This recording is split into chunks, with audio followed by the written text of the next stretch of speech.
the Congress could put a farm That's moratorium what I found in on place television. so that farmers don't continue to lose their farm. You know, how in the world can we let $95 billion leave our country, taxpayer dollars, and foreclosing on America's farms? It doesn't make sense. And Chuck Schumer knows about this request. We want a full farm moratorium in place. We want those farmers who were promised debt relief for 120%. We want that fully executed. And we want America's foreign aid, need farm operating money right now. Farm services. We want those dollars made readily available for America's farmers so we can plant our crop. John, you know, there are other places where Congress and the president, sometimes the president on his own has been spending tens and hundreds of billions of dollars on student debt loans, relieving that debt, bailing out student debt relief. That's $600 billion.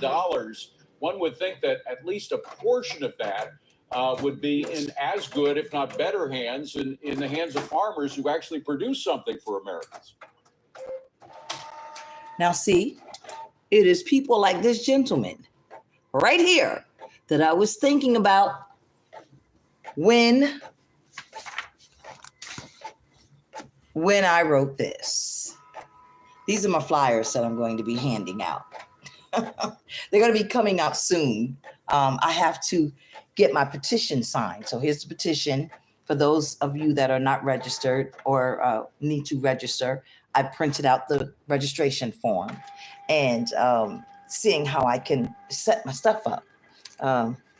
This actually looks like this so that I can hand them out. But right on here, it literally says for the farmers. Oh, it's finished. I'm literally highlighting how I'm relief for the farmers. Yeah, right here.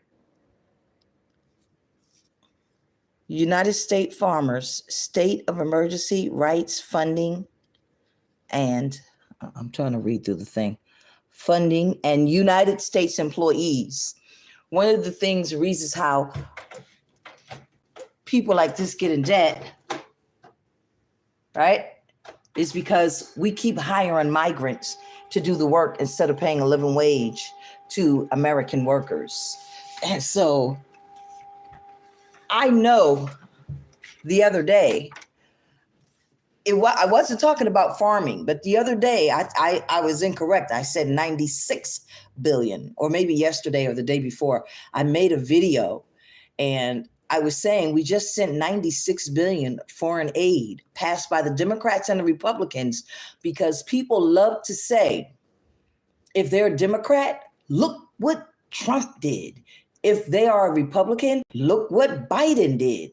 Well, the House of Representatives and the Senate both passed it together. 8.5 billion. How are we going to get from under foreign management if we are constantly, first of all, not investing in our farmers here, not paying a living wage here, so that American workers can work on these farms and be able to pay rent and be able to maintain themselves, and farmers be able to pay a living wage so that they can maintain the farm, their farms.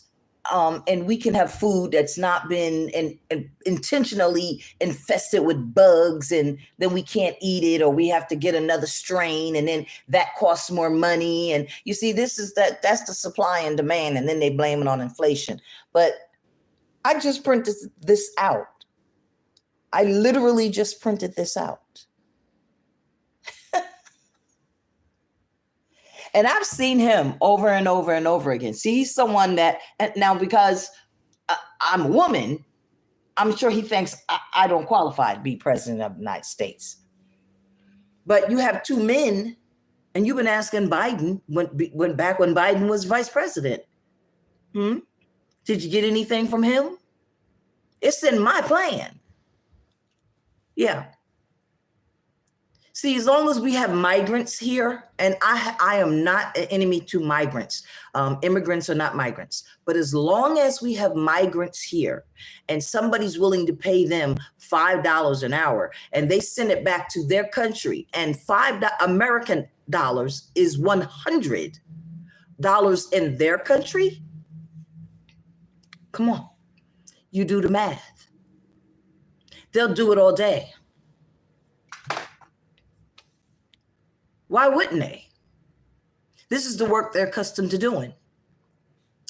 But one thing that is incorrect is to say that Americans don't want these jobs. Americans want a living wage. So I'll be out there, America, because YouTube keeps blocking my signal. And while we need companies like YouTube, we also need our farmers. We also need to be making our own steel. We also need to be making, and we also need to be making. See, if we make it ourselves, when we do our export and our imports, we're not behind. Because for as much as we're purchasing as many trade agreements as we have with other countries, a lot of those things we can make right here on our soil. And then we're not under people's thumb. So this is just interesting. The problem that I have here is they have no problem saying no to America's farmers, but they have no problem saying yes to people who don't deserve taxpayers' money in this country. Absolutely. There was nothing in that spending bill to put things in check in our border. We can stop the president right now. If he can stop all the stuff with the immigration, people coming to this country, and we give them credit cards. We put them up in hotels. Years. And then you tell America's farmers that they're not good enough for a farm operating loan. Not only that, they give them grants to start their businesses, and then they go to the federal government, and the government signs as a guarantor in case they don't pay it back. You forgot about that part, or maybe you think I didn't know about it, but that's what they're doing. Our tax dollars. You sure you don't want to vote for me as the president? Mm-hmm. If people can't look at that and say that it don't make sense, something's wrong with that too. Well, there was nothing in that spending bill to protect the borders. We simply cannot live without American farmers. It's just that simple. And Yes. Other money, perhaps we can live without, but we can't live without farmers. We got to do our best to help them. John Boyd Jr., thank you, sir. I'm sorry we got to go, but thank you for making the case. Thank Appreciate you. it. Thank you for having me. Okay, John Boyd Jr., I'll be reaching out to you. Let's see if you take me serious. Golda D. Harris, signing out. No relation to Kamala Imhoff Harris. Have a good day.